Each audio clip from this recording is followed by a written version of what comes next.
கர்த்தருடைய பரிசுத்த நாமத்திற்கு ஸ்தோத்திரம். ஜெபத்தோடு ஆரம்பிக்கலாம்.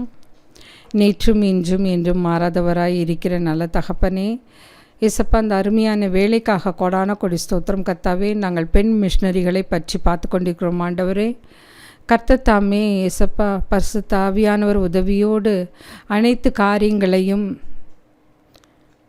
உம்முடைய சித்தத்தின்படி செய்ய கிருபை தாரும். ஆண்டவரே, நீர் பெருகவும் நாங்கள் சிறுகவும் வேண்டும். ஆண்டவரே, நாங்கள் செய்கின்ற ஒவ்வொரு காரியத்திலும் நீர் எங்களோடு இருந்து எங்களை வழிநடத்தப் போவதற்காக கொடான கோடி ஸ்தோத்திரம். ஆண்டவரே, அனைத்தையும் உம்முடைய பாதப்படியிலே வைக்கிறேன். இயேசு மூலம் ஜெபம் கேளும் பிதாவே, ஆமேன்.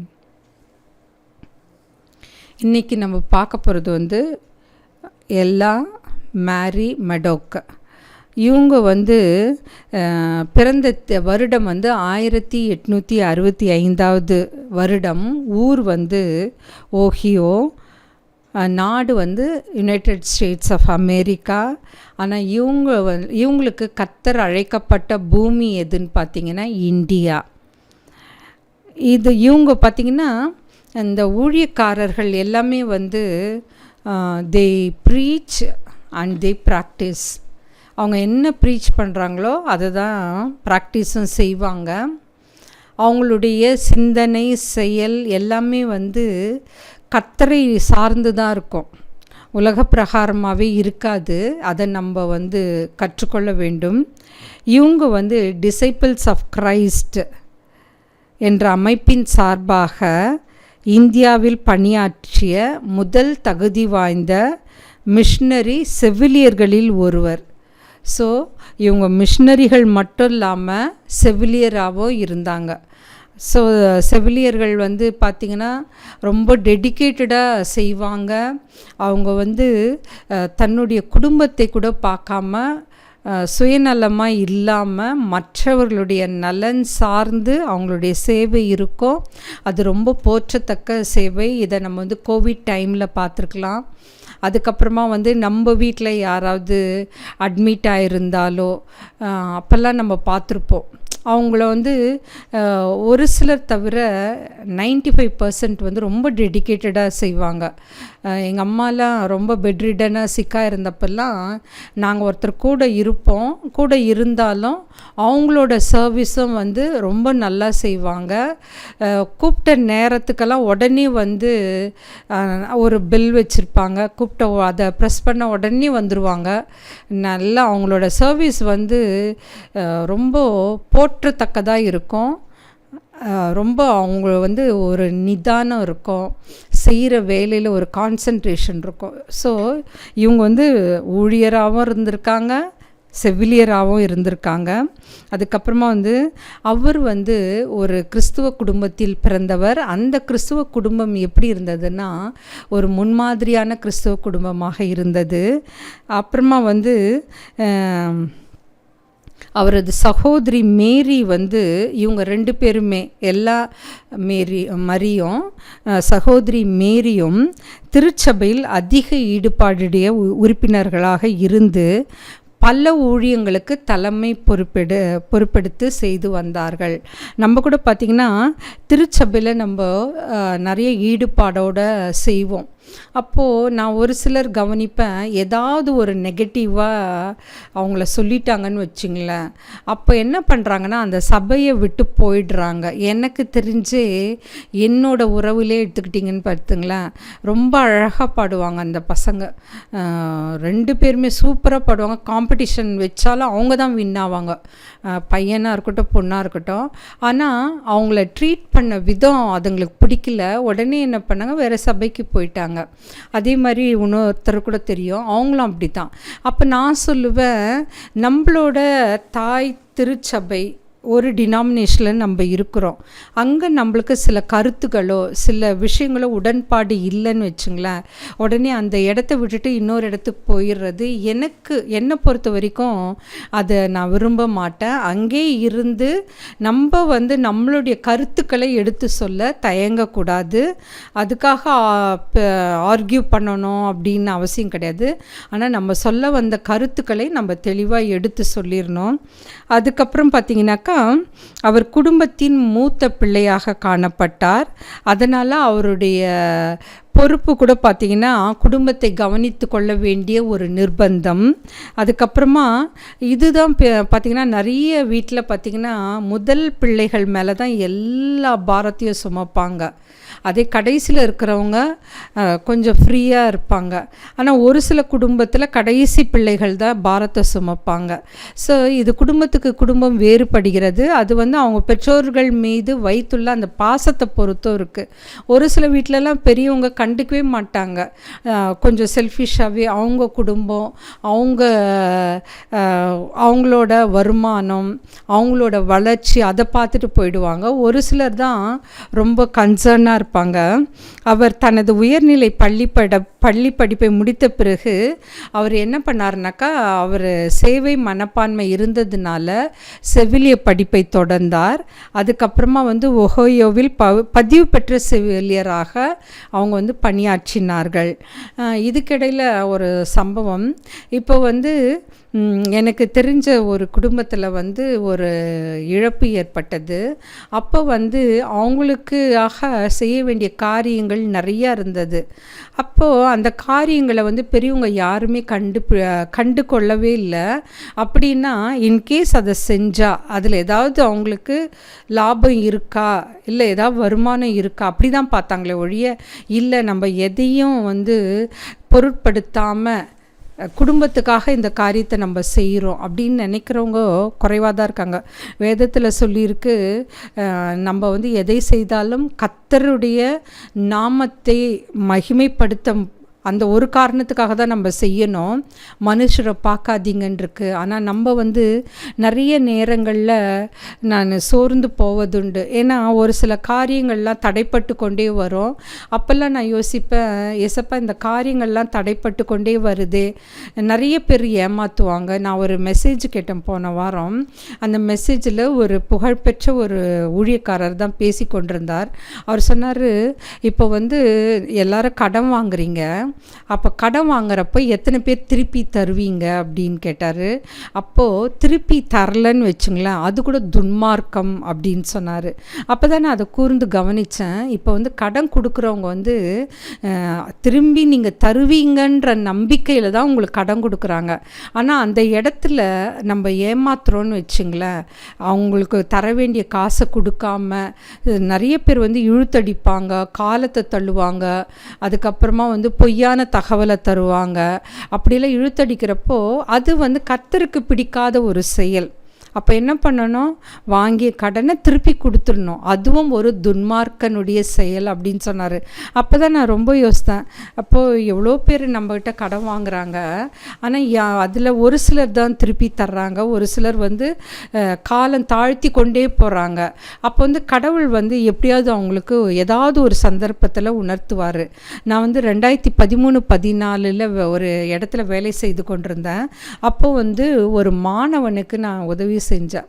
அப்போது அவன் இப்போ 26 ஒரு நாள் எனக்கு ஃபோன் பண்ணான், மேம் இந்த மாதிரி நீங்கள் கொடுத்த காசை நான் திருப்பி அனுப்பிட்டேன் அப்படின்னு. நான் சொன்னேன், நான் அதை உனக்கு கடனாக தரல, உனக்கு எக்ஸாமுக்கு ஃபீஸ் தான் நான் கட்டினேன் அப்படின்னப்போ, இல்லை மேம் எனக்கு கர்த்தர் என்கிட்ட சொன்னார், அந்த காசை நீ திருப்பி கொடுத்துரு, அதனால் நான் அந்த காசை திருப்பி கொடுத்துட்றேன் அப்படின்னு சொன்னான். எனக்கு ரொம்ப ஆச்சரியமாக இருந்தது. அவனை ஒரு கிறிஸ்துவ பையன், கர்த்தர் உணர்த்துவார். நம்ம யார்கிட்டையாவது கடன் வாங்கியிருந்தால் அதை இந்த செய்தியை கேட்டுக்கொண்டிருக்கிறவங்க யாராவது இருந்தீங்கன்னா, யார்கிட்டையாவது கடன் வாங்கியிருந்தீங்கன்னா திருப்பி கொடுத்துருங்க.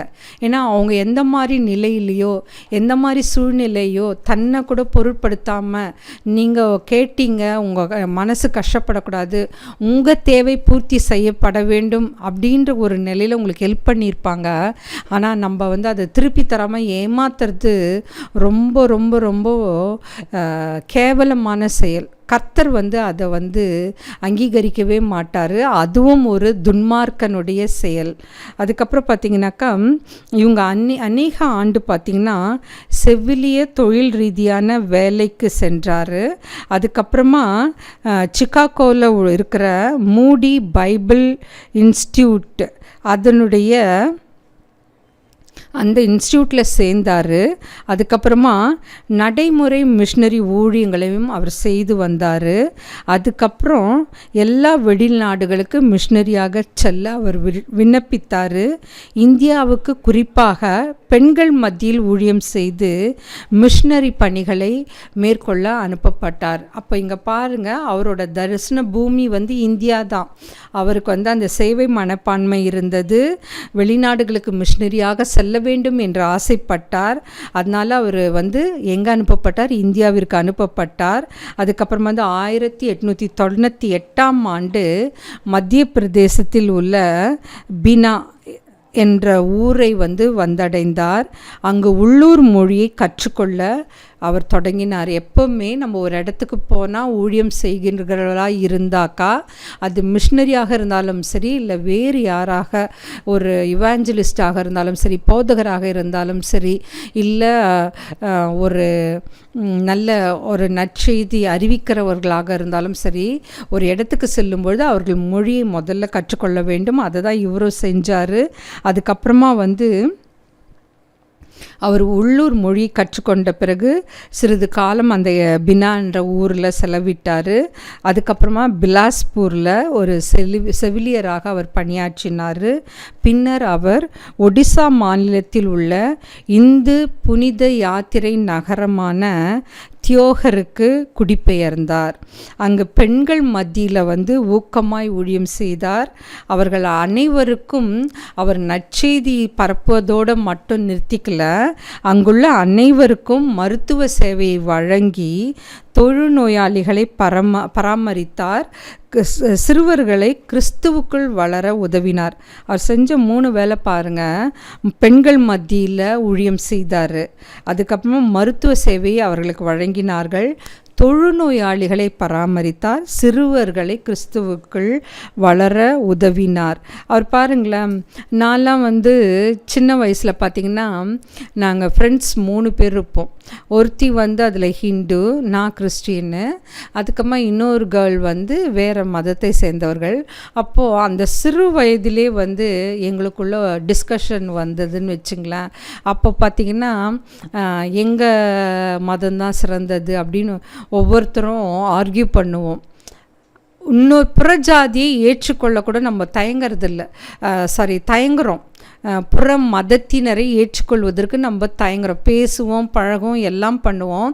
ஆனால் அவங்களோட அவ்வளவு ஒரு நல்ல ஒரு நெருக்கம் இருக்காது, இன்வால்மெண்ட் இருக்காது.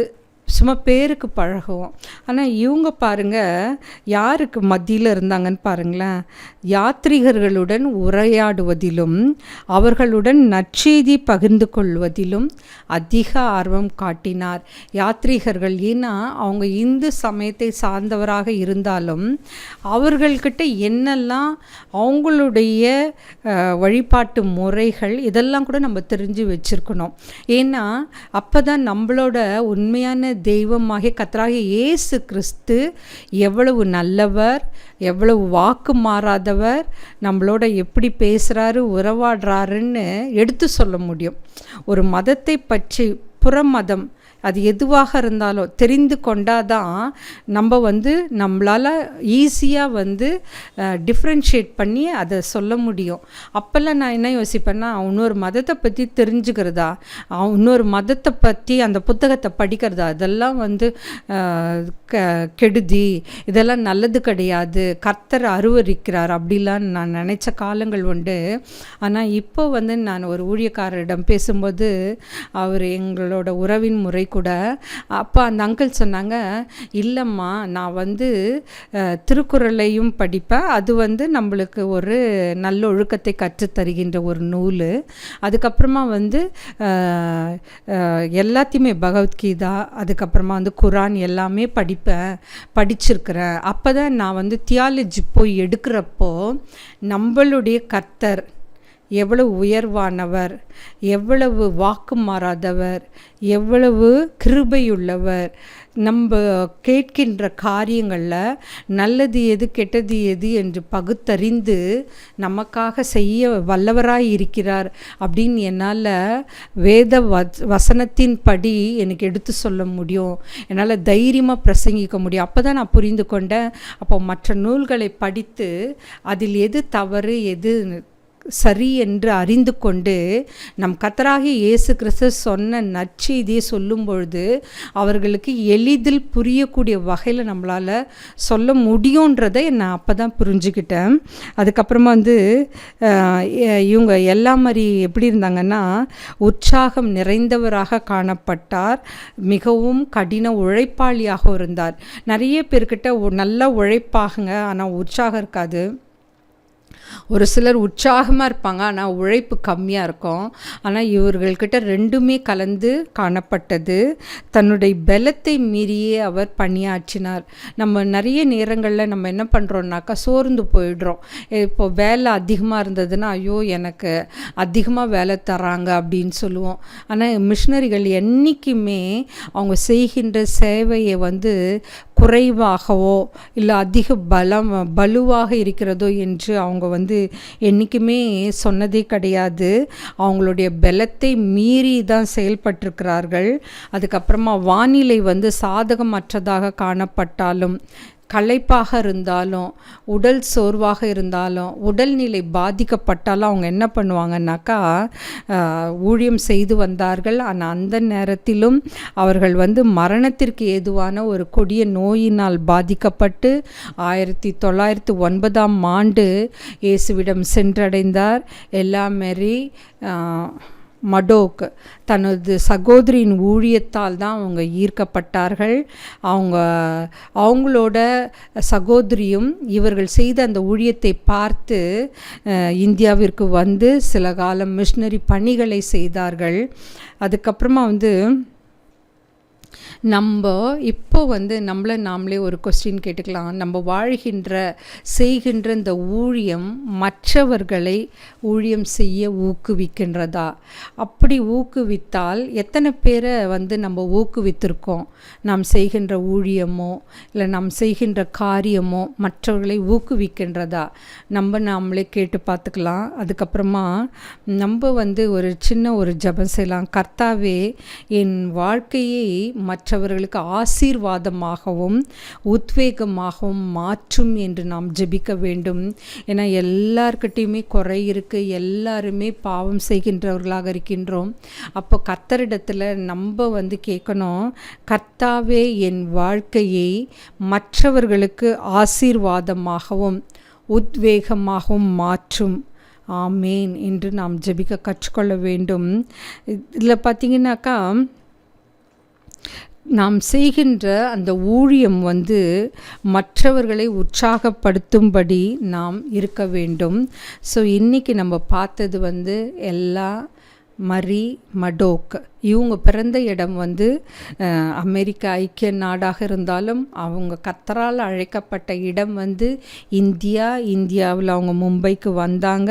அது அங்கே பினான்ற இடத்துல ஊழியம் செய்தார்கள். அதுக்கப்புறம் பிலாஸ்பூருக்கு அப்புறம் ஒடிசா சென்றார்கள். அதுக்கப்புறமா தியோகர். யோசித்து பாருங்கள், அவங்க ஒரு செவிலியர், அதுக்கப்புறம் தான் மிஷினரி. ஸோ அவங்களுக்கு சேவை செய்யணுன்ற அந்த மனப்பான்மை அதிகமாக காணப்பட்டது. நிறைய நேரங்களில் பார்த்திங்கன்னா நர்சஸ் எல்லாம் வேதாகமத்தை ஒரு சிலர் படித்து கொண்டே இருப்பாங்க. அவங்களுக்கு ஃப்ரீ டைம் கிடைக்கிறது ரொம்ப அரிது. அப்படி கிடைச்சாலும் வேதத்தின் அடிப்படையில் தான் அவங்க அந்த ஊழியத்தை கூட, அந்த சேவையை கூட செய்வாங்க.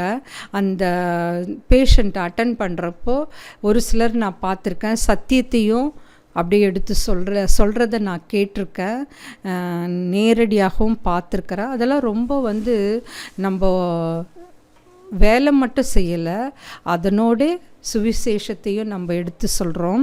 அதுக்கப்புறமா வந்து இவங்க பார்த்திங்கன்னா இவங்க என்ன பண்ணாங்கன்னாக்கா, முதலாவது பெண்கள் மத்தியில் தான் ஊழியம் செய்தார்கள். எல்லா மிஷினரிகளும் பாருங்கள், குறிப்பாக பெண் மிஷினரிகள் பெண்கள் மத்தியில் தான் ஊழியம் செய்கிறார்கள். ஏன்னா நம்ம வந்து ஒரு குடும்பத்தில் பெண்கள் ரொம்ப முக்கியம். அப்போ பெண்களுக்கு நம்ம சத்தியத்தை சொன்னால் அந்த குடும்பத்தையே அவர்கள் மாற்றக்கூடிய வல்லவர்களாக காணப்படுகிறார்கள். அதுக்கப்புறமா வந்து அவர் அனைவருக்கும் மருத்துவ ஏன்னா அவர் வந்து பேசிக்கலாகவே ஒரு செவிலியராக காணப்பட்டதுனால மருத்துவ சேவையை செய்து வந்தார். தொழுநோயாளிகள், ஏன்னா கர்த்தராகிய இயேசு கிறிஸ்து வாழ்ந்த காலத்தில் பார்த்திங்கன்னா தொழுநோயாளிகளை வந்து யாருமே அந்த ஊருக்குள்ளே விடவே மாட்டாங்க. அவங்கெல்லாம் ஒரு மலை அந்த குகைகளுக்கு நடுவில் தான் இருப்பாங்க, ஒரு ஒதுக்குப்புறமான இடத்துல தான் இருப்பாங்க. ஆனால் நம்ம ஒரு பாடல் கேட்டிருக்கோம், குஷ்டரோகி அவனை கையினால் கூசாமல் தொட்டாரம்மா. கர்த்தராகிய இயேசு கிறிஸ்துவை தவிர வேற யாருமே அந்த மாதிரி அன்போடும் பரிவோடும் பாசத்தோடு இருந்ததே கிடையாது. அதனால் நாம் அவரை சார்ந்து வாழ கற்றுக்கொள்ள வேண்டும். அதுக்கப்புறமா சிறுவர்களை கிறிஸ்துவுக்குள் வளர உதவினார். ஏன்னா சிறு வயது ரொம்ப முக்கியமான வயது. அந்த வயதில் நம்ம என்ன சொல்லித்தரோமோ அது அந்த பிள்ளைகள் அப்படியே பிடித்து கொள்வார்கள். அப்போ வந்து சிறு வயதில் நம்ம நல்ல விஷயங்களை சொல்லித்தர வேண்டும். அதை பார்த்து நம்ம என்ன செய்கிறோமோ, ஒரு சில குடும்பத்தில் பிள்ளைகள் வந்து பெற்றோர்களை பார்த்து வளர்கின்றார்கள். அப்போது நம்ம நல்ல காரியத்தை நல்ல விஷயத்தை அவங்களுக்கு எடுத்து சொல்ல தயங்கக்கூடாது. அதுக்கப்புறம் பார்த்திங்கனாக்கா வேறு மதத்தை சார்ந்த யாத்ரீகர்களோடு உரையாடி அவர்களுக்கும் நற்செய்தியை பகிர்ந்து கொண்டார். அதில் ரொம்ப அதிக ஆர்வம் காட்டினார். ஸோ நம்ம வந்து இனி வரும் காலங்களில் ஒரு யார் பார்த்தாலும் ஒரு புற ஜாதியோ இல்லை புற மதத்தாரையோ பார்த்தா கூட நம்ம அவங்கள ஒதுக்கிடக்கூடாது, நற்செய்தி சொல்ல தயங்கிடக்கூடாது. ஏன்னா கடவுள் வந்து நம்மளுக்கு சில சந்தர்ப்பங்கள் ஒரு சில நேரத்தில் தான் நம்மளுக்கு அமையும். அதுக்கப்புறம் யோசிப்போம், ஐயோ அவங்களுக்கு சத்தியத்தை சொல்லியிருக்கலாமே, இன்றைக்கி அவங்களோட தானே நம்ம வந்தோம், தவற விட்டுட்டோமே அப்படின்லாம் சொல்லுவோம். ஆனால் கர்த்தர் வந்து நம்மளுக்கு வந்து அமைக்கின்ற அந்த சமயத்தில் அந்த தருணத்தில் கர்த்தரை பற்றி அவருடைய வேதத்தை பற்றி நற்செய்தி எடுத்து கூறுவது வந்து ஒவ்வொரு மேலும் விழுந்த கடமை, கிறிஸ்துவனாக பிறந்த ஒவ்வொரு மேலும் விழுந்த கடமை இது. அது நம்ம செய்ய தயங்கவே கூடாது. அதுக்கப்புறமா நிறைய நேரங்களில் நாம் செலவிடுகின்ற நேரம் வந்து உபயோகமானதாக இருக்கிறதா, கர்த்தருக்கு ஊழியத்தை செய்ய நம்ம வந்து தயங்குறோமா இல்லை உற்சாகத்தோடு செய்கிறோமா? இவங்கள பார்த்தா உற்சாகத்தோடு செய்தார்கள் என்று தான் நம்ம பார்க்குறோம். கடின உழைப்பாளி கூட. நம்ம நிறைய நேரங்களில் வந்து நல்லா ஹார்ட் ஒர்க் பண்ணுவோம், ஆனால் அதுக்குரிய பலன் கிடைக்காது. அப்போது அதை பற்றி நீங்கள் கவலைப்படாதீங்க. Hard work is always rewarded in the sight of God. கர்த்தருடைய பார்வையில் அந்த கடின உழைப்பு கண்டிப்பாக அங்கீகரிக்கப்பட்டு அவர் வரும்பொழுது அதற்குரிய பலனை தருவார். நம்மள இப்போ வாழறோம், இப்போ இல்லாத அந்த அங்கீகாரம் அப்புறம் கிடைச்சா என்ன யூஸ் அப்படின்லாம் கூட நம்ம பலவாறு யோசிக்கக்கூடும். ஆனாலும் கர்த்தர் அதின் காலத்தில் செய்ய வேண்டிய காரியத்தை நேர்த்தியாக செய்வார். அவர் வாக்கு மாறாதவர். அதை நம்ம வந்து மறந்துடவே கூடாது. நிறைய நேரங்களில் ஒரு குழப்பமான சூழ்நிலையில் இருப்போம். சில நேரங்களில் முடிவே எடுக்க முடியாது. நம்மளுக்கான காரியங்கள் தடைப்பட்டு கொண்டே போகும். நம்மளுக்கான எல்லா விஷயங்களும் தள்ளி கொண்டே போவோம். அப்போல்லாம் சோர்ந்து போயிடும். என்ன ஏசப்பா என்ன செய்கிறதுனே தெரியல. அப்போ நீங்கள் ஒன்று செய்யுங்க, ஜெபம் பண்ணுங்க, கர்த்தரிடத்தில் கேளுங்க. வேதத்தை வாசிக்கிறதுல நம்ம தயங்கவே கூடாது. ஏன்னா அந்த வேதத்தின் மூலம் கூட நம்மளோட பேசுவார். நாம் செய்கின்ற காரியங்களை நம்மளுக்கு உணர்த்துவார். நம்ம எப்படி வந்து நம்மளுடைய வாழ்க்கை மற்றவர்களுக்கு ஊழியம் செய்வதற்கு தூண்டுதலாக இருக்கிறதா என்று நம்மளை நாமளே ஆராய்ந்து பார்க்க வேண்டும். இப்போ ஜெபத்தோட முடிக்கலாம். இந்த எல்லா மேரி மடோக் அவங்க எப்படி வந்து ரொம்ப சுறுசுறுப்பாகவும் உற்சாகத்தோடும் உழைப்பாக கடின உழைப்போடும் ஊழியர் செய்தார்களோ அது மாதிரியும் நம்மளால் முடிந்த வரை நாம் செய்ய கற்றுக்கொள்ள வேண்டும். இப்போ ஜெபத்தோடு முடிக்கலாம். ஸ்தோத்திரம் ஆண்டவரே. இயேசப்பா, இன்று மிஷினரியை பற்றி பார்த்தோம் ஆண்டவரே. அவர்கள் எவ்வளவு ஒரு கிறிஸ்துவ குடும்பத்தில் பிறந்து சேவை செய்கின்ற அந்த மனப்பான்மையோடு வாழ்ந்து வந்தார்கள் கர்த்தாவே. அதனாலே அவர் சிறந்த மிஷனரியாக விளங்கினார் ஆண்டவரே.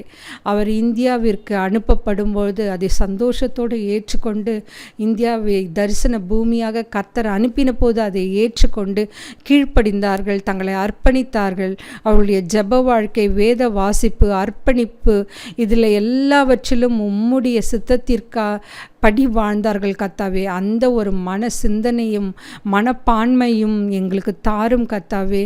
நிறைய நேரங்களில் ஏசப்பா ஒரு கஷ்டமான சூழ்நிலையோ இல்லை போராட்டமோ இல்லை எந்த பிரச்சனைகள் வரும்பொழுதோ நாங்கள் வேதத்தை சார்ந்து அதன்படி நடக்க கிருபை தாரும் கர்த்தாவே. உம்மை விட்டு பின்வாங்காமல் ஏசப்பா உம்மோடு எப்பொழுதும் ஒரு ஐக்கியத்தோடு உறவாட கிருபை தாரும். ஒவ்வொரு நேரத்திலும் பரிசுத்த ஆவியானவர் தாமே எங்களை ஆட்கொள்ளட்டும் ஏசப்பா. நாங்கள் பேசுகின்ற வார்த்தையை ஆசீர்வதித்தலும். சில நேரங்களில் எங்களை அறியாமல் ஏசப்பா ஒரு கடும் சொற்களாகவோ இல்லை ஒரு விவாதமோ நடைபெறலாம் ஆண்டவரே.